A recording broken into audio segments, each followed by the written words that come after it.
Oh, whatever. Technical difficulties. Okay. Welcome to the Underworld with Christina, a show that descends, transforms, and rises again. The Underworld with Christina is a guided journey into the chthonic realms, not Catholic realms. The closed captioning tends to think I'm saying Catholic. I'm not. I'm saying chthonic, a space where ancient stories, forgotten deities, and deep archetypes come alive. Each episode focuses on a different underworld or chthonic figure, force, or concept, exploring their mythology, symbolism, and presence in modern spiritual practice. After exploring the entity or theme, the show shifts into practice.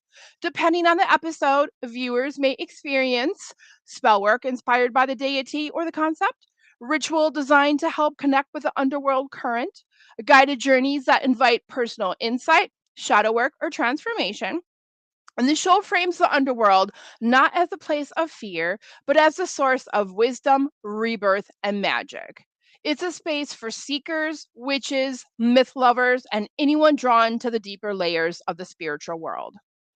I am a spiritual transpersonal psychologist, a high priestess, ordained minister, anthropologist, death witch, death doula, death walker, psychopomp, psychic, modern mystic, occultist, cemeterian, and I work full time in death care. My specialty is obviously working with the dead. And I am the author of the book Gardens for Ghosts, the art, magic, and ritual of planting for the dead, which is coincidentally our topic for tonight. I thought with the time of the year it is in the northern hemisphere, it's springtime, well, later spring, moving into summer. And a lot of us are, gardening and planting. I see a lot of people, a lot of friends on Facebook say they just got done planting their garden today. So I thought this was a really, really, really good time to talk about gardening for the dead, which is obviously one of my specialties. So yes, I have published a book on this topic called Gardens for Ghosts: The Art, Ritual, and Magic of Planting for the Dead. This book was released in October 2025 and is available on Amazon, Barnes and Noble, all the big, any place you can buy books. So check it out. I'm very, very proud of it. So I know I talk a lot about working in death care and being, a specialist for the dead, but I'm also a specialist for life. I'm a master gardener, a certified aromatherapist, an herbalist, gardening instructor, and a botanical artist. So I feel like plants and death and dying go hand in hand because nothing illustrates the cycle of life and death better than plants, the seasons, and the circle of the sun. Things sprout and begin to grow and are reborn in the spring. They fire up and bloom in the summer. They reach their completedness in the late summer. Then they begin to wither and die in the autumn. Then they rest in the winter. Then they are reborn again in the spring. These phases include an inherent understanding that the cycle continues endlessly, with each period of rest or winter followed by new growth or spring. The cycle of life and death is perpetual in nature. So I thought it was very appropriate to talk about this. So I'm think right now it's so funny. Like every time I teach a gardening class or I talk about gardening, it's extraordinary cold outside. So for being almost June here in Wisconsin right now, it's 47 degrees outside, and I think that's just hilarious. Every time I talk about gardening or teach a gardening class, it was like 70 or 80 the day before, and then the day I teach the class, it's cold. So it's kind of cold outside today, but that doesn't stop me thinking about plants. Obviously, I love plants. I have them all inside, but gardening is booming outside right now. So I will definitely share some photos of my garden. I shared some promoting the show this week on Facebook, and I'll put some photos up of my garden on Instagram.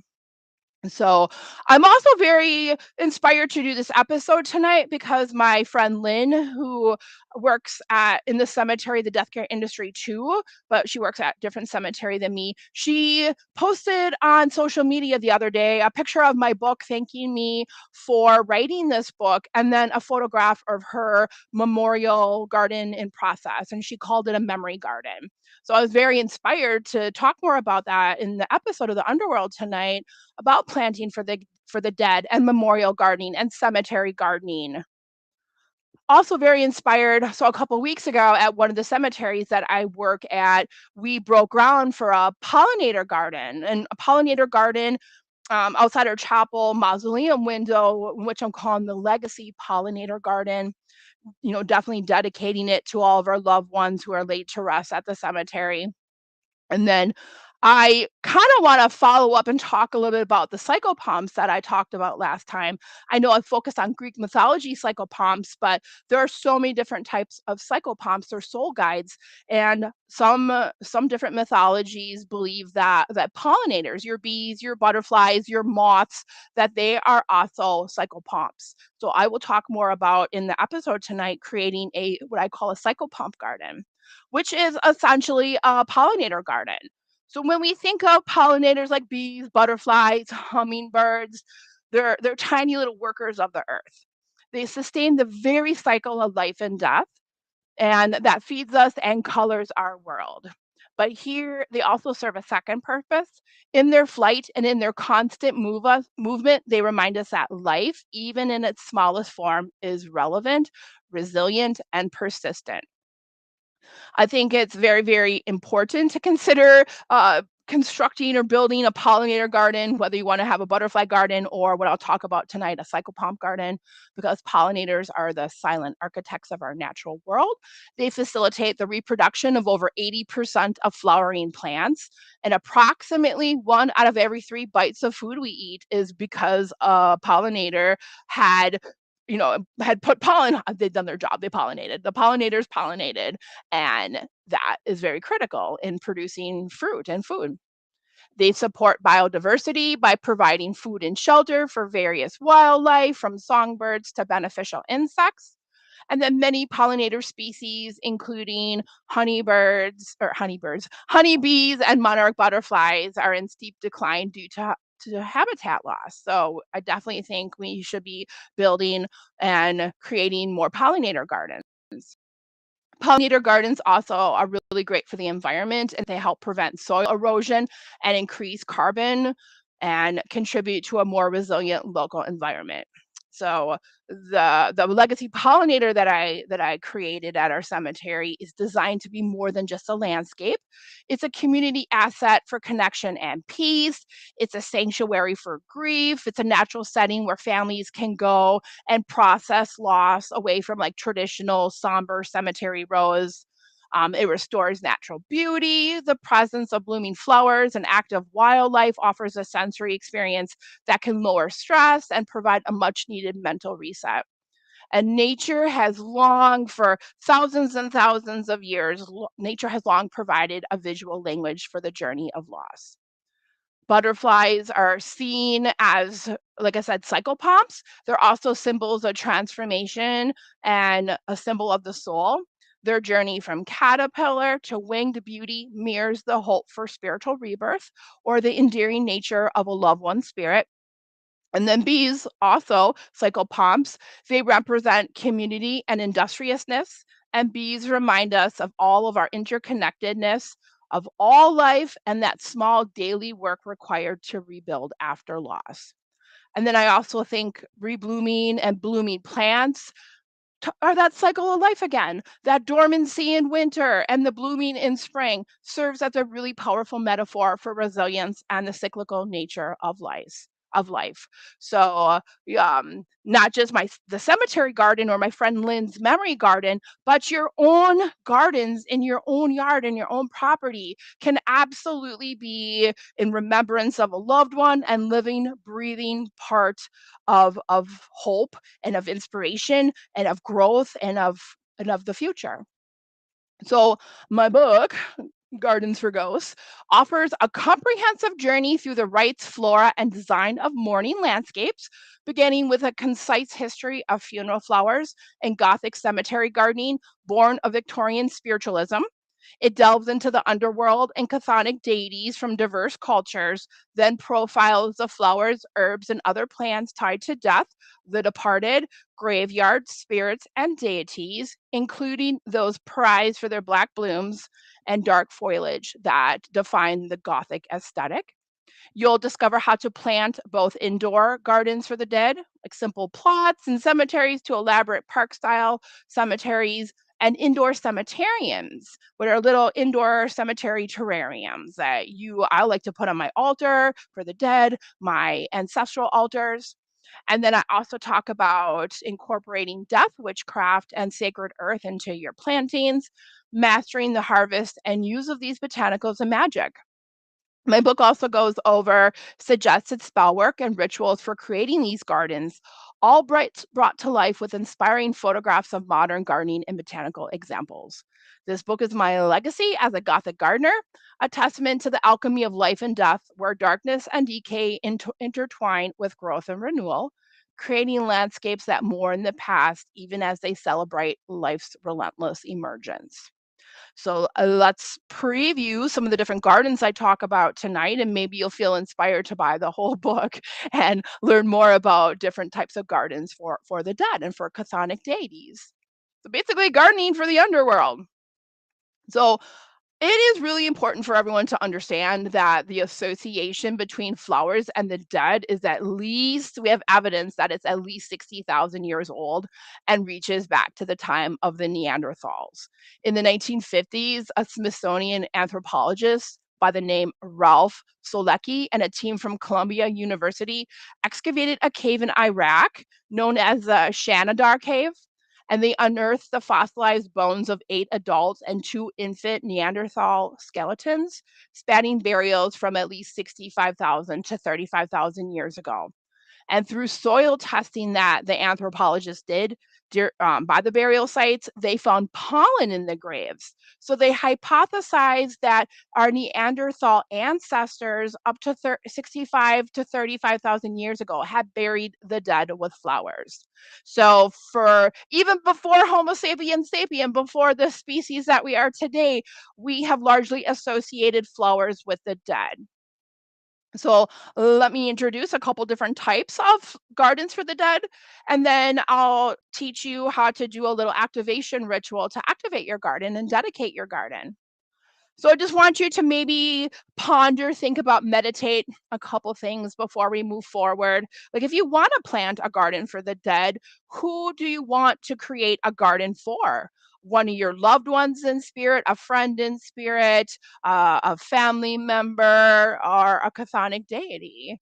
So it's very important to kind of ponder. I think it's like intent with everything. A garden is a magical tool, and your gardening tools and your seeds and your plants are different magical tools. So I think it's really important to have intent. Intent is really powerful when you're creating the ritual and the art and the magic of planting. So, who do you want to create a garden for the dead for, and why? What is your intent? And then once you have in mind who you want to dedicate your garden to, who you want to craft your garden, who you want to craft your garden for, then you kind of think of what type of garden you want to create, and then what type of plants you want to have in your garden. You design your garden, choose your accessories, gather the tools for your garden, create your garden, and then activate it with spell work and dedicate your garden. So I absolutely strongly believe your garden and your flowers and your plants are absolutely magical tools. Okay, so someone is asking me questions in the chat. How do I don't see any questions.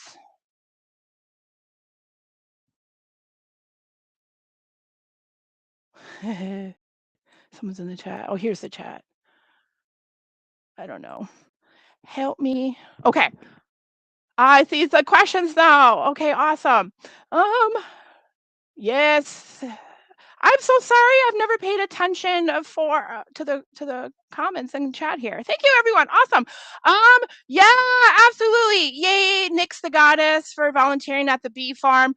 That is definitely something that I want to create here at my house is a little beehive. So plant pollinator gardens. Consider keeping a beehive.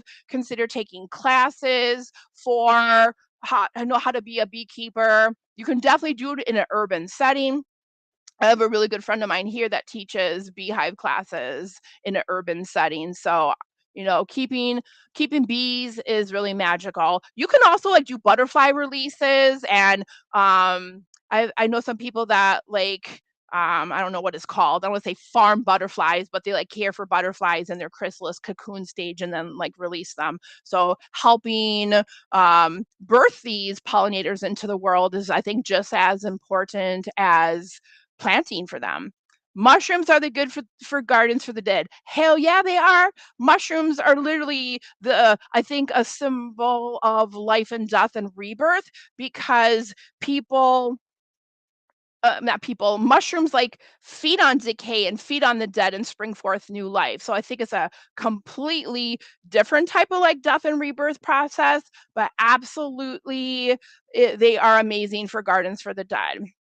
So thank you for your questions. I've never paid attention to the chat before. Shame on me. So the first type of, maybe I need to move my stuff over here. Okay. Keep on asking questions. I love it. Instead of me just talking to myself. So the first type of garden I want to talk about is a garden for a ghost. And it's kind of up to you to define what you would consider a ghost. So that's up to you to define. I also would call a garden for a ghost a spectral garden. And I think, the plants that you select that I'm going to suggest evoke an otherworldly, ghostly atmosphere through plant choices, color palettes, and the layout. It's a space where ethereal whites, silvers, and pale greens dominate. So the following plants I'm going to mention are really, some of them are rare, and they earn their ghost moniker from their ethereal white forms, translucent or uncanny shapes.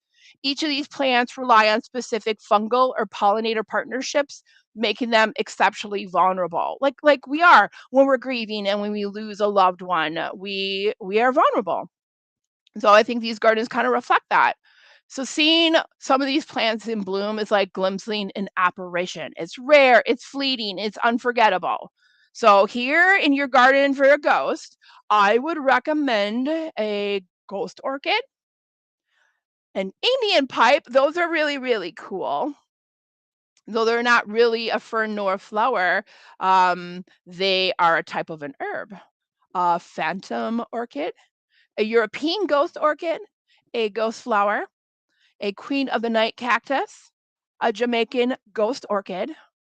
And then what I would do, oh, hell yeah, poisonous plants are amazing. I have a whole chapter in my book on baneful plants and poisonous plants. We'll talk about them in just a second. I think the poisonous plants or the banes go really, really good with chthonic gardens, which are gardens to the underworld deities. So I will talk about those in just a second. So yeah, poisonous plants are totally okay. I just want to kind of give a disclaimer about poisonous plants. Yeah, like belladonna, henbane, datura, foxglove. My absolute favorite is hellebore. I have an entire poison garden. It's a really huge poison garden. It's one of the biggest gardens in my yard, but it is in front yard. And then I have a fence, so my 3 dogs cannot get in the front yard with all the poison plants. So poison plants are awesome for a garden for the dead. But in my book, I like very much curate different gardens. Like there's a whole chapter on like, plants I associate with the death and dying and rebirth and funerals and cemeteries.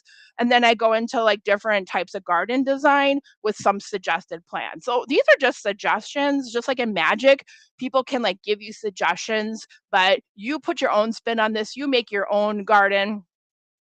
I just thought it was kind of cool that there's so many plants that have like a ghost moniker or a ghost in their common name, that I thought that would be really cool because they're all like white and ethereal and real like transparent and translucent looking, that they would be really cool to all, curate together in a garden. And then I would mix in like silvery hostas and layer with creeping silver ferns or moss to reinforce the ghostly theme.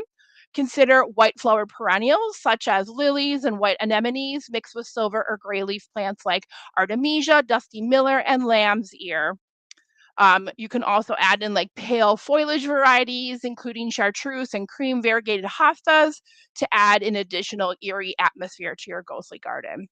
Other design elements, uh, is a pollen poisonous too? That is a really good question. I'm gonna be honest, I'm not 100% sure. I do know in some poisonous plants like mayapple. So mayapple is like the American mandrake is like a slang word for it because mandrake, based on the zone, doesn't necessarily grow. It won't grow here in Wisconsin as a perennial mandrake. So what we have, a very, very similar plant, is May apple, known as American mandrake. And May apple, the whole plant is poisonous, but the fruit. So the fruit is a little delicacy, the May apple. So Nixagatis, is the pollen poisonous too? Possibly. I'll have to get back to you about that. I'm not 100% sure, but I still think it's really cool that a really toxic plant, May apple, produces a edible little fruit. Um, additional in your garden for a ghost, additional design suggestions include white gravel or pale stones to reflect light. I'm a huge fan of like glow in the dark paint, of painting stones glow in the dark and then sealing it with like epoxy and then putting them outside, and the sun will charge them throughout the day and then they'll light up at night. And that's a really, really cool garden element, especially in a garden for the dead or a garden for a ghost. I also like to include like mist machines or for hazy and foggy effects. I think like shadowy lighting is really essential, like lanterns swaying gently in the breeze, flickering LEDs hidden among the foliage, and dramatic uplighting beneath twisted trees all work together to cast some elongated shallow shadows and ethereal glows. So you can complement those moody effects with accessories that animate your garden with playful hauntings, such as ghost garden stakes. I also found that some ghost solar garden lights at the dollar store. So they're super creepy and they were a dollar, so a total score. So that would be like my first garden for the dead would be a garden for a ghost. One of the next gardens for the dead that I talk about in my book is a necromancy garden, which the intent for it to be would be to communicate with the dead and your ancestors. So, necromancy is the art of communicating with or summoning the spirits of the dead for the purpose of divination to gain knowledge or insights into the future. Necromancy is a form of magic that involves communicating with the dead, often for seeking knowledge or gaining insight from those who have passed on. It's typically associated with the practice of summoning spirits or souls to provide guidance or to uncover hidden truths. Historically, necromancy has been viewed with suspicion and often linked to dark practices. Necromancy is often misunderstood as raising the dead, reanimating corpses, or bringing people back to life, but it's really communicating with the dead. It can be found in various cultural and religious traditions where it sometimes involves rituals or the use of specific tools to connect with the deceased. The concept of necromancy has been present in literature and folklore, often depicting necromancers as individuals wielding significant power or as figures to be feared. So it comes from the Greek word mancy, which is derived from the root mentia, which means divination or prophecy. So basically, we are making a garden for prophecy or to see the future or to communicate with the dead. Lots of different types of mancy. Cartomancy is like reading cards. Pyromancy is reading flame, reading fire. So lots of different mancies. So our necromancy garden. We're going to, the plants that I'm going to incorporate into necromancy gardens are going to be plants that are mood altering, that have help shift you into an alpha state where you can more likely to commune with the dead and be more open and receptive to your psychic abilities. So, the following plants that I would put in a necromancy garden help enhance your psychic abilities, help enter an alpha state, a meditative state, and help with spirit communication. So, ideal plants for your necromancy garden, your garden for the dead, would be mugwort, wild lettuce, canna, sage, morning glory, catnip, yarrow, hyssop, bay, chamomile, eyebright, goldenrod, hazel, hibiscus, meadowsweet, pennyroyal, vervain, and wormwood. So all those plants, and be safe. Make sure you do your research before you just start smoking shit and drinking teas that you don't know what you're doing. But those plants all can enhance psychic abilities and help you shift into like an alpha type state where you're more open and receptive to your psychic abilities. So using those plants to promote spirit communication is key, as well as your different tools and techniques to communicate with the dead. So design elements that I would include in a necromancy garden would be scrying tools like gazing balls and mirrors and bird baths for like water scrying. And then we've talked about scrying a couple episodes ago when I went over like the psychomantium. So you can go back and review. I think a lot of us are, pretty familiar with what scrying is. Always you can go back and review a previous Underworld episode. So traditionally, scrying, which is also known as like hydromancy, second sight, or peeping, focuses on using a reflective surface. So once we have all of our little psychedelic mind altering plants in our necromantic garden to help us open up to our psychic abilities, we also want to include those design elements. So having reflective surfaces like a globe, a crystal globe, a mirror, water, any of those types of design elements. Let's see here. Incorporating other scrying elements into a garden can transform the space into a mystical realm that invites reflection, magic, and enchantment. So, the heart of scrying lies the concept of gazing, using reflective or translucent materials to glimpse insight beyond the everyday. This can be achieved in the garden through mirrors, crystals, water, fire. Be safe if you're going to put fire in your garden, and even light projections, offering a layered experience full of symbolic meaning and sensory allure. I think some cool design elements for scrying. First of all, you probably want to have a place to sit if you're going to be scrying in your garden, especially if you've drank some tea or smoked some of the plants that you're growing in your garden. You probably want a nice place to sit down. So incorporate a bench or a stool or a stump, a tree stump or something into your garden design. And then you might want to have like mirror stepping stones, or you might want to have like crystals, some like embedded in a little walkway where people might just be you enjoying your garden, where you can take a look at, the crystals and use that for scrying. You just gotta get really creative. There are a lot of different, like, garden like, I have outside, oh, damn, it got dark out. I have outside, like, a gift from my sister that is like a garden stake that's a mirror. So you could put that in your necromancy garden. So just be creative. You might wanna have, like, a hang crystal prisms or wind chimes that scatter rainbow light across the garden.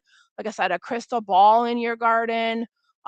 You can also have different water features for scrying in your garden, like a shallow reflecting pool, bowls atop different columns, anything that definitely is reflective. And then you can enhance with, once again, subtle lighting. I'm such a fan of lighting in the garden. I think a garden, especially a garden for the dead, is really at its full power at nighttime. So I'm a huge fan of including of different types of um, lighting features in the garden. So once again, subtle lighting in your necromancy garden, and then the plants and the different features and the scrying elements become portals for personal exploration and ritual. I'm a huge fan too of ultrasonic foggers. Go stock up at Spirit of Halloween when Halloween time comes. Actually, stock up on. I like to go to some box stores after Halloween and just buy a bunch of stuff for really cheap, like 75% off, and then throw it in my gardens. And it's Halloween every day at my house, so I like to incorporate those things in to my garden. So you can also make orb sculptures, gazing balls. You can have things floating in water. Like there's your opportunities are endless. There are also like interactive and media scrying features that blend tradition with technology. Water mirrors equipped with sensors or digital projections transform ponds into responsive art installations capable of playing sound, light, or movement.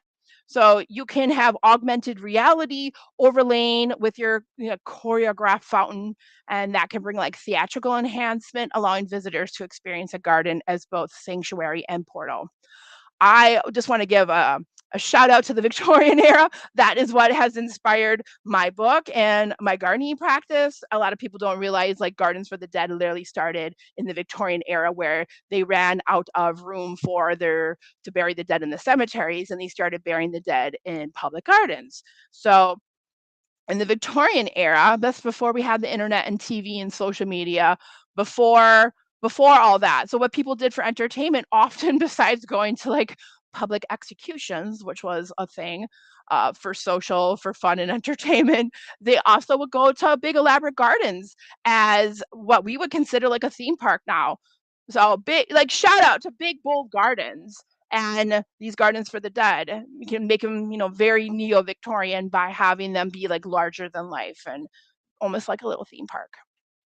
Talking about how can I tell if the ghost you have the garden made for approves of it? That's really interesting. I tend to find that if the garden is approved of by the deity, it's like a dedication to them. And you can often tell, like for instance, if you put dedications and offerings on your altar to a deity, how can you tell they like it? Because they consume it. Like I'll put pomegranate juice or a pomegranate. This is crazy.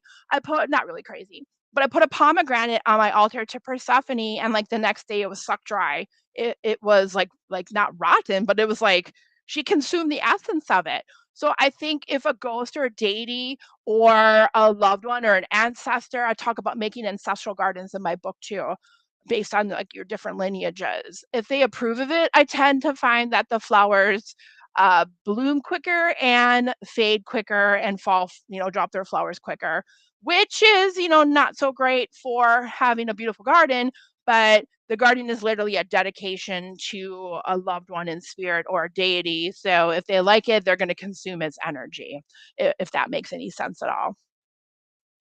The next kind of underworld garden I want to talk about is literally a chthonic garden. So a garden, this is a garden as a offering, which is kind of what we're talking about, for a death deity, god and goddess of the dead. These types of gardens can be used for oracle work and communicating with a death deity, or they can also be crafted as dedication or offerings to one of the death deities. I have a garden for Persephone. She's one of my patron goddesses. So I have a whole entire garden dedicated to her. So chthonic, not Catholic, closed captioning, chthonic means concerning, belonging to, or inhabiting the underworld, and is often used to describe deities, spirits, or forces that dwell beneath the earth.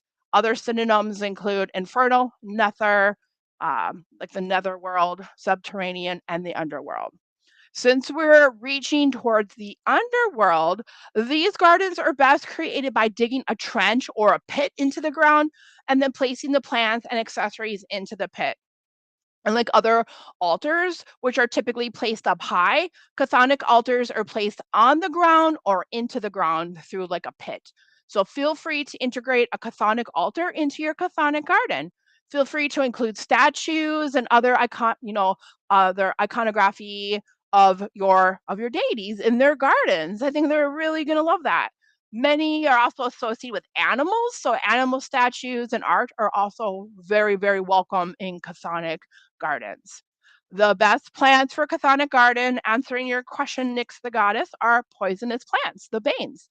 And then also plants that have tubers, bulbs, and rhizomes, because what those are technically underground stems. And then mythology specific plants. And I go over all that in my book if you want more information. And I just don't have a physical copy of the book. There's a Kindle version too of my book. So like I said, bulbs, tubers, and rhizomes are underground stems, perfect for a chthonic garden. So some examples of bulbs would be like daffodils and tulips and hyacinths and lilies and garlic. And then some examples of tubers are potatoes. Yeah, that'd be cool. There's some really cool, you might be like, potatoes in a garden. Yeah, there's some really cool like sweet potatoes that have really cool, like dark reddish purple and almost like neon yellow leaves. So you like sweet potatoes will look really cool in a chthonic garden. Dahlias, tuberous begonia, caladium, and then rhizomes. Some examples of rhizomes are canna lily, bearded iris, and mine are exploding right now. I have black bearded iris that just started blooming in my front garden, and then like really, really dark purplish black irises that are they're almost done with their blooms. So irises are perfect as a rhizome in a chthonic garden. Ginger and lily of the valley. So in regards to all the different death deities, I know I focused so far on the Greek mythology, but every mythology has a death or a chthonic deity.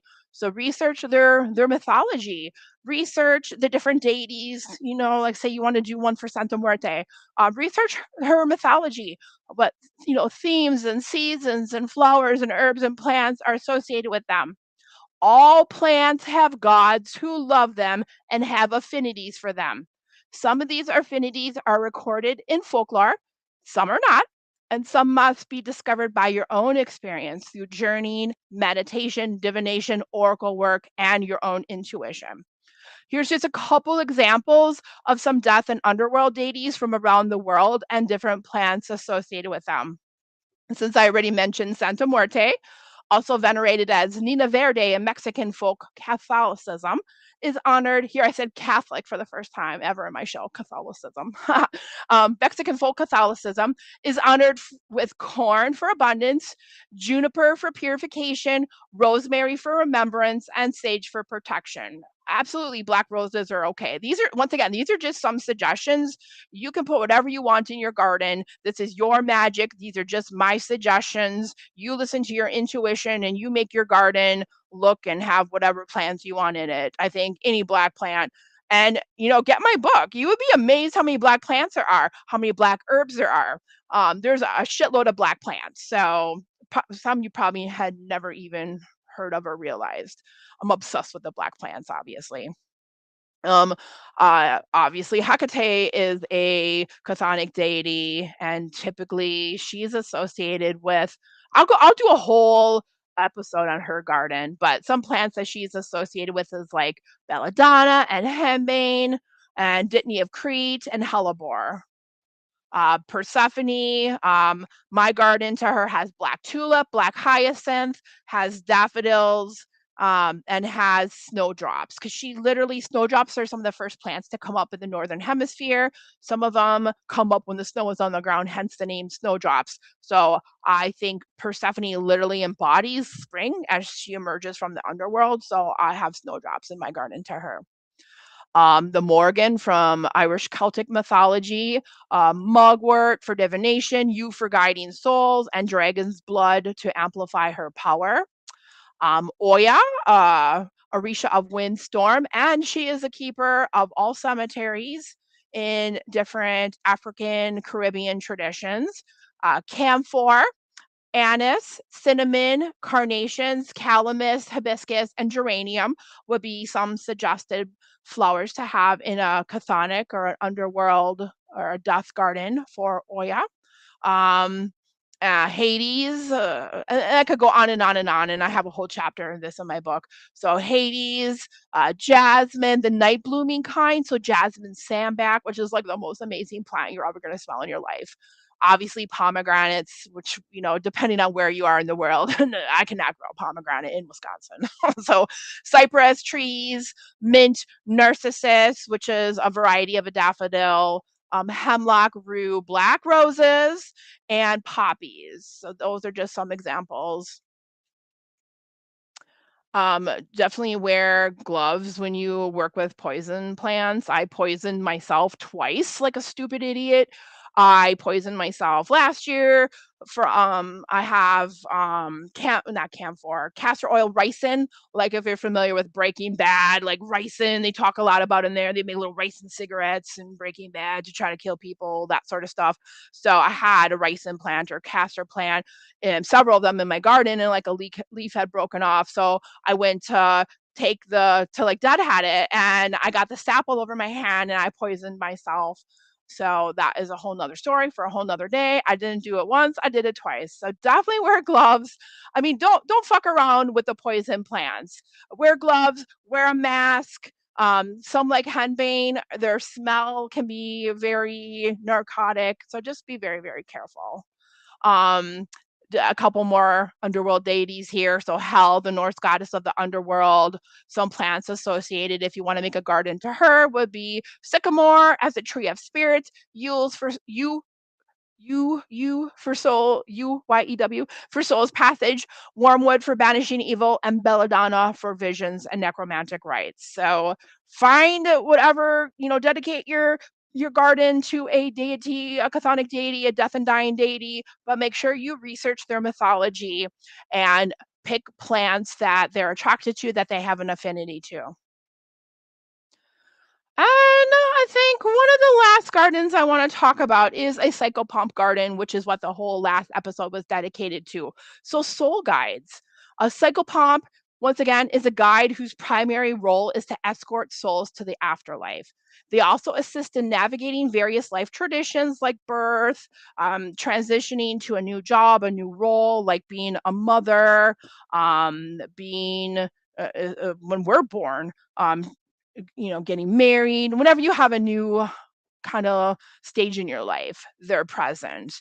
They also assist with conducting or guiding spirits to the afterlife.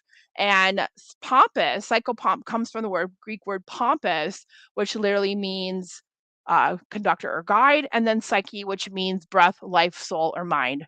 And as I talked about last show, stories of psychopomps are found in mythologies all over the world.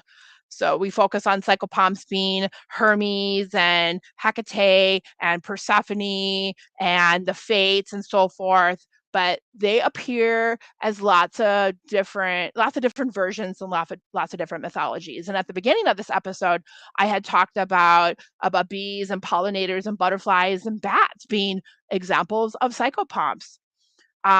So let's talk about kind of what I all would include in a psychopomp garden. So I would focus on very, very, very showy ornamental varieties of plants and herbs that attract bees and butterflies. So this is psychopomp garden. This doesn't necessarily have to be dedicated to a psychopomp deity like Archangel Michael, Hermes. God, there's so many different examples in different mythologies. Let me refresh my memory here. Azrael, he's the angel of death. The Valkyries are psychopomps in Norse mythology. Charon in ancient Greece. Um, let's see here. Morana and Slavic mythology. So there's a lot of different psychopomps in all different mythologies. So your garden doesn't just have to be dedicated to one of those psychopomps. It can be dedicated to human psychopomps, like nurses and like hospice nurses and death doulas and death walkers and death midwives. Like your garden can be dedicated if you have a loved one who does that work, or if you do that work. This garden can be dedicated to you if you're a death worker.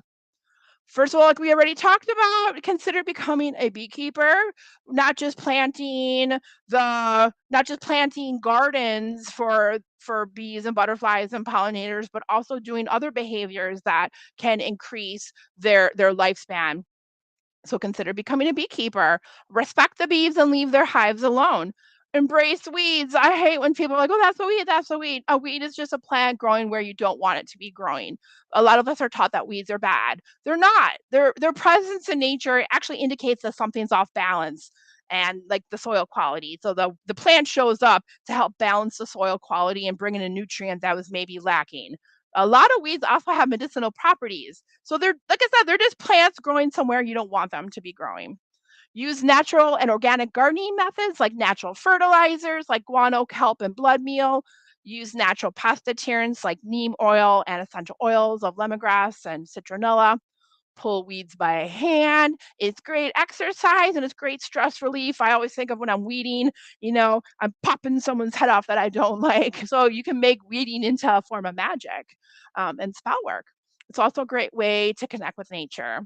Ensure that you're only using non GMO and organic seedlings or seeds in your garden.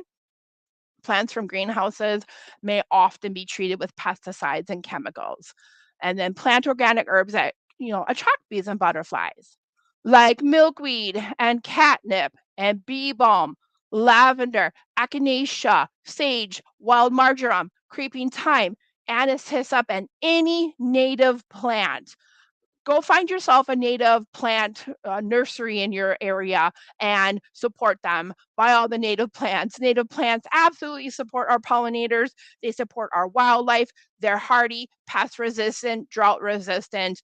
They are the plants that are little and native to your area. So instead of focusing on showy varieties from overseas, where you don't live, focus on plants that are native to your area. And then other plants that butterflies really enjoy, yarrow, dill, angelica, wormwood, French tarragon, borage, caraway, gas plant. Yes, yes, that is a plant that giant swallowtails actually like. Fennel, licorice, curry plant, hops, lovage, lemon balm, mint, parsley, anise rue, sage, comfrey, tansy, nasturtium, and sweet violet. Certain types of butterflies like painted ladies, swallowtails, giant swallowtails, white peacock, cabbage white, different types of butterflies really like all those plants I just listed.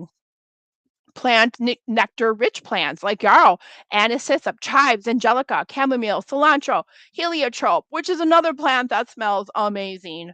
Hyssop, elecampane, lavender, lemon balm, English pennyroyal, mint, bee balm, spotted mint, sweet cicely, catmint, basil, oregano, marjoram, self heal, which you can find growing in the grass. It's crazy that people want to cut their grass and spray pesticides all over their grass to make it green.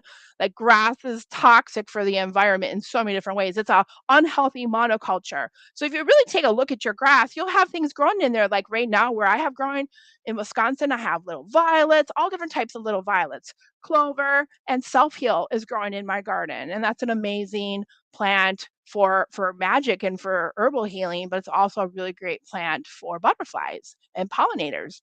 Mountain mint, rosemary, sage, lavender, cotton, soapwort, summer savory, skullcap, marigold, dandelion. Yes, there's also pink dandelion. There's other varieties of dandelion that we can plant too, besides the traditional yellow one. Thyme, throatwort, nasturtium, coltsfoot, and true valerian. And then kind of I have 2 more kind of thoughts on psychopomps. Bats, I absolutely believe are psychopomps, and bats are also very much associated with the underworld. And bats and other nighttime pollinators, we need to plant flowers that are either very, very white or very light in color or that smell amazing because they pollinate differently than daytime pollinators that are like attracted to the showy, bright and colorful plants with cool different textures and designs. The nighttime pollinators are attracted mostly to scent. So we want to plant in our nighttime pollinator psychopomp underworld garden, datura, moonflower, Adam's needle, night blooming water lily, spider flower, white wood aster, smooth hydrangea, dragon fruit, rue anemone, sweet almond verbena, evening primrose, night blooming jasmine, and mock orange.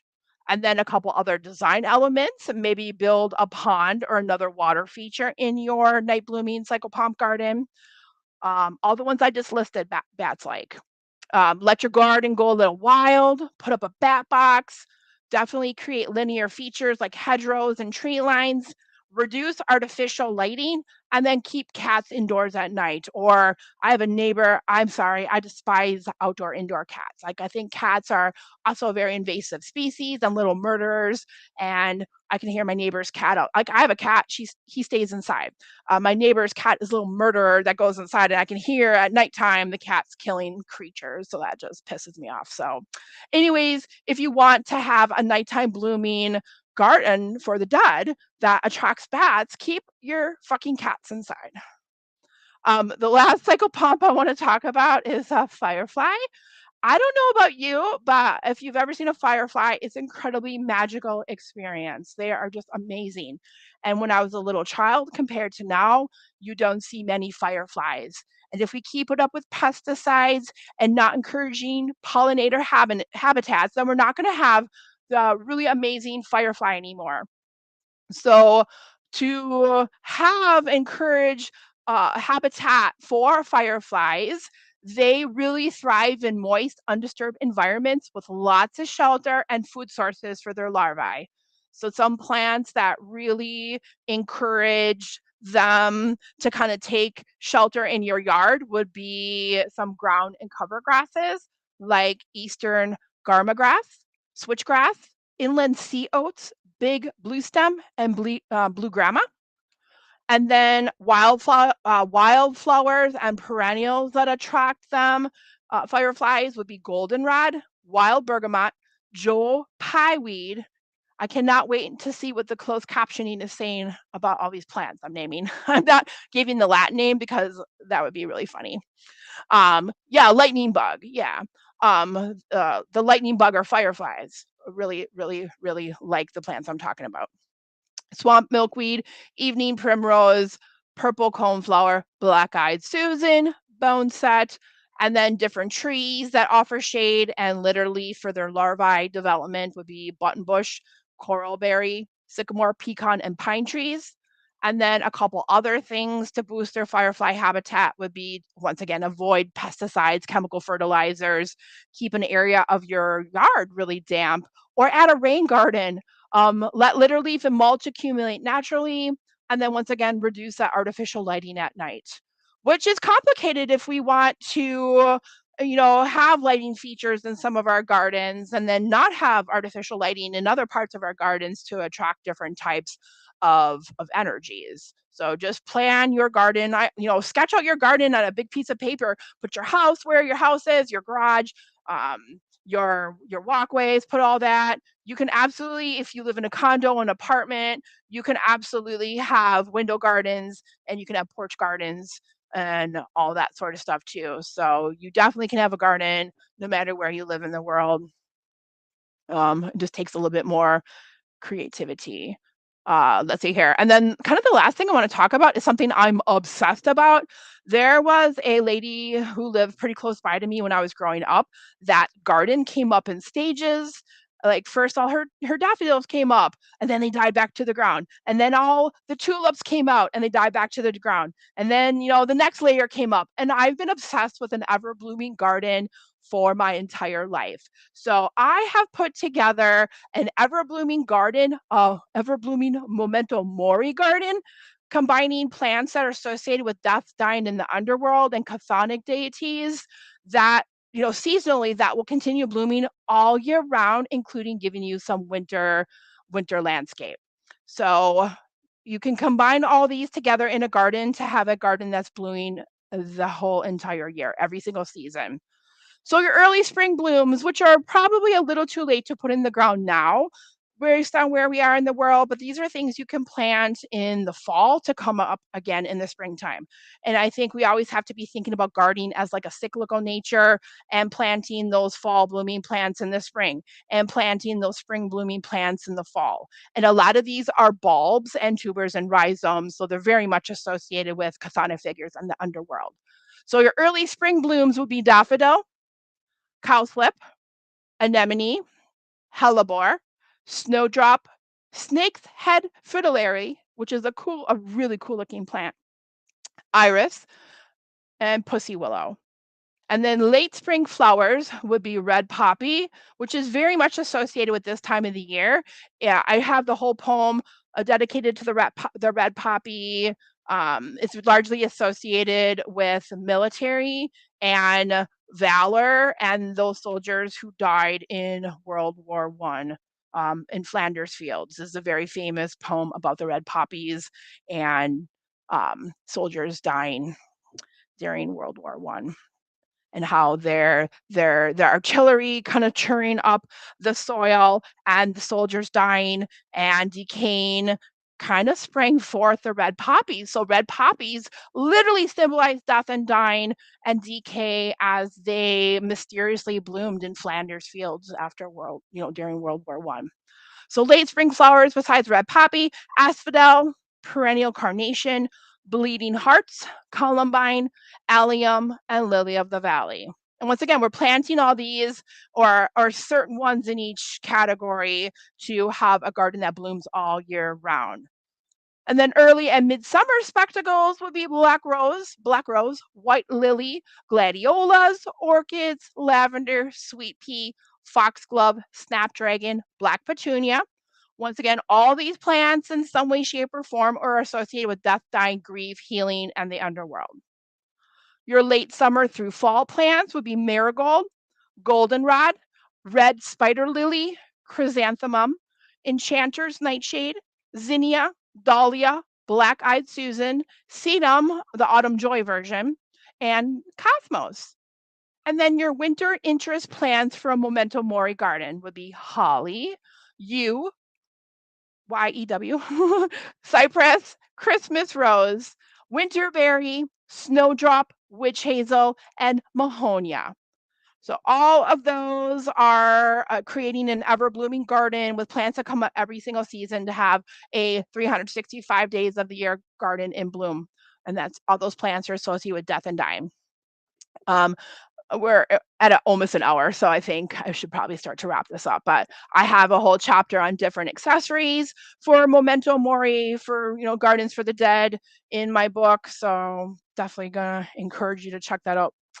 All right, so ending the show tonight, how do we dedicate our garden of the dead? So you made an intent, who's your garden for? You selected flowers to go in the garden. You selected what type of garden you want, a psychopomp garden, a necromancy garden, an ancestor garden, a mourning garden, a memorial garden, a memory garden. There's tons of different, sorts of gardens for the dead.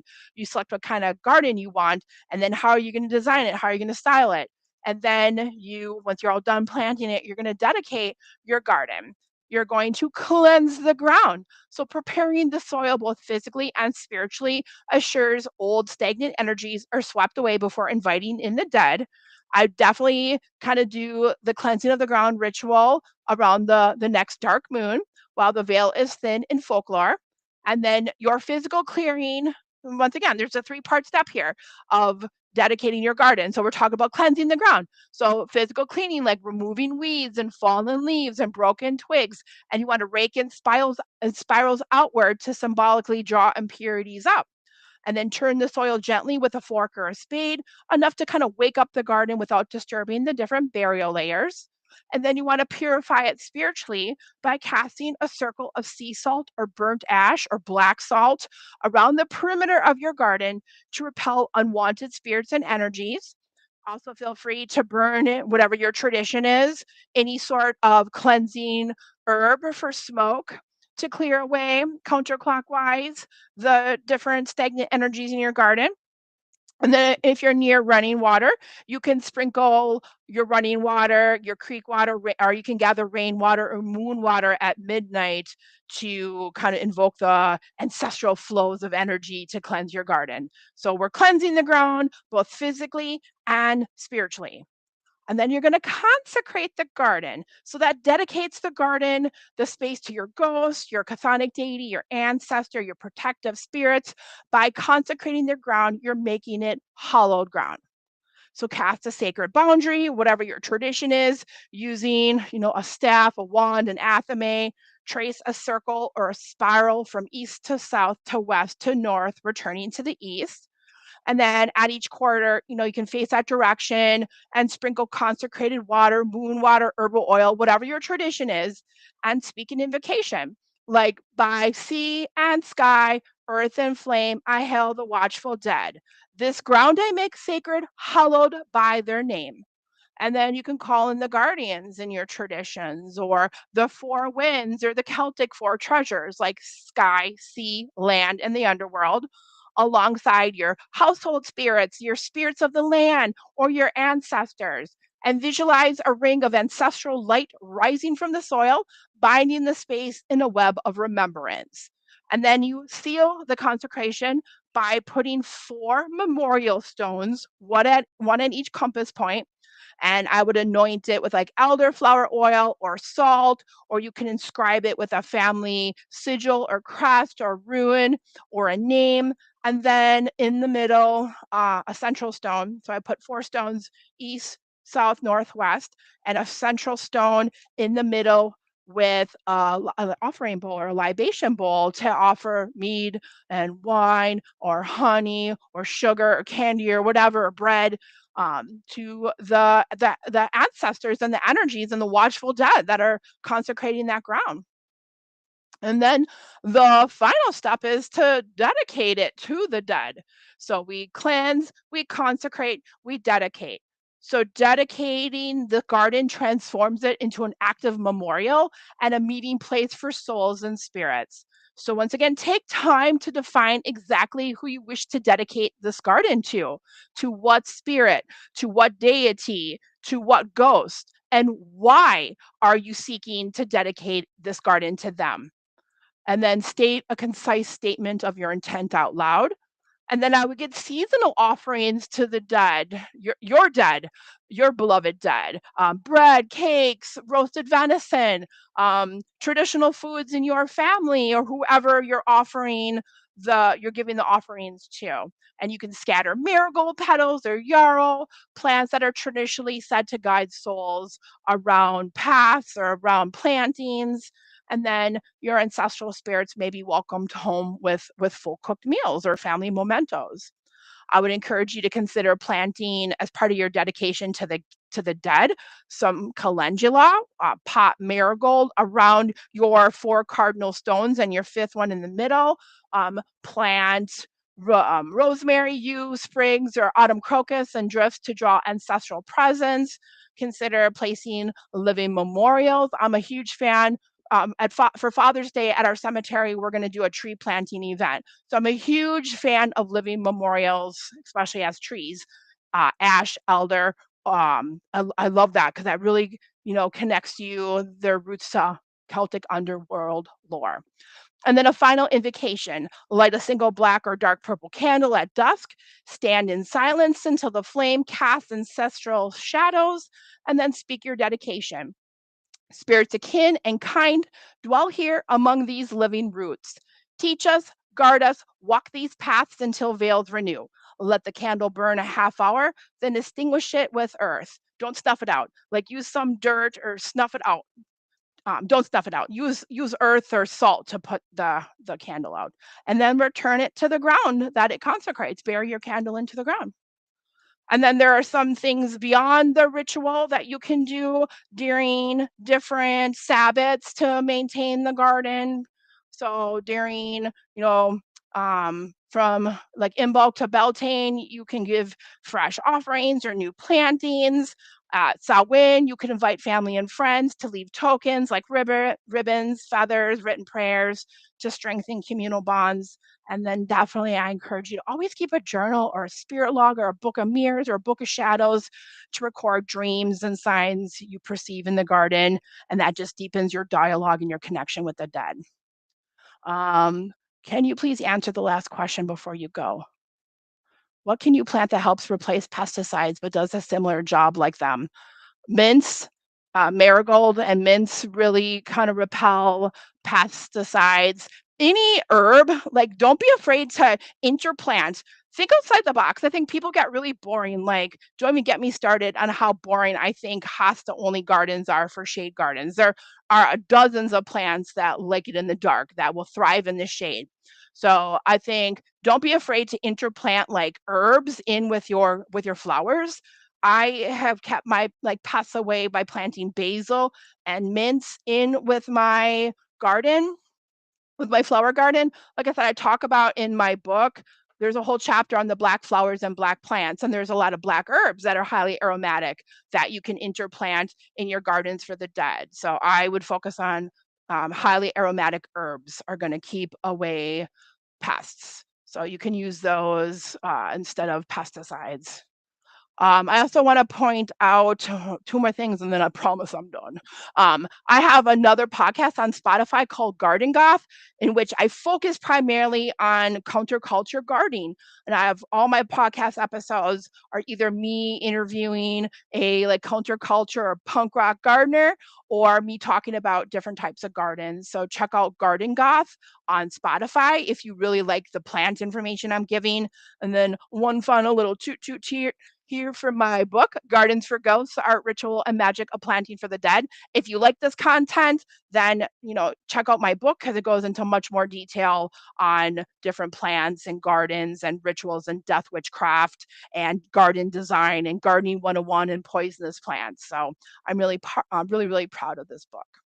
So thank you so much for joining me tonight in the Underworld. Have a fun time picking your plants out and designing your Underworld gardens. You can find me all over social media, Christina Wilkie Burbach. Thank you very much. Have a wonderful evening, and I will talk to you later. Bye.